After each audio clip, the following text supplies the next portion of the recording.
Civil society organizations in the country have rejected in its entirety what they termed the anti-democratic position of the Senate chamber of the National Assembly in favor of the more liberal position of the House of Representatives on the issue of electronic transmission of results in the yet-to-be-passed Electoral Act 2026 ahead of the 2027 general elections.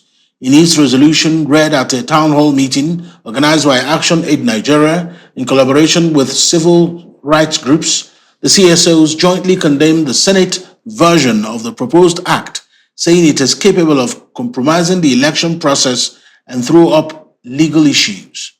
Roundtable affirmed that credible elections are essential for democratic legitimacy, political stability, and good governance in Nigeria.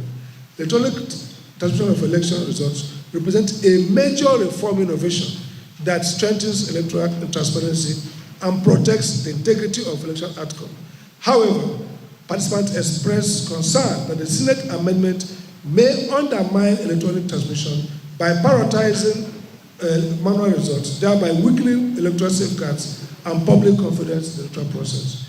Participants emphasized that the electoral reform must focus on strengthening electronic transmission, enhancing institutional independence, improving legal clarity, addressing structural weaknesses. The future of Nigerian democracy depends on ensuring that elections reflect the true will of the people and that electoral reform strengthen rather than weaken democratic institutions.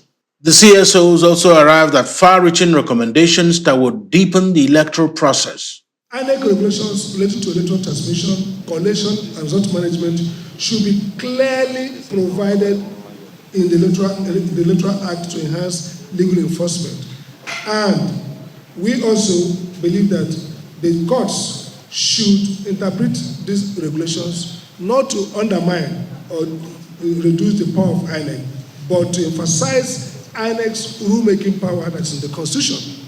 We recommend that measures should be adopted to enhance transparency, including real-time publication of results and independent monitoring of elections. Again, it should be emphasized that the history of this electronic transmission is to remove doubts, ambiguity, and to ensure credibility, certainty of results. Country Director, ActionAid Nigeria, Dr. Andrew Namedu, in response, said CSOs are leaving their options open, and if all fails, it will resort to working with the Independent National Electoral Commission, the political parties, and even the judiciary to ensure that Nigerians get a better deal in the coming elections. He called on CSOs across the country to embark on mass actions to take back their country. So we're expecting that the conference committee would adopt the version of the House of Representatives.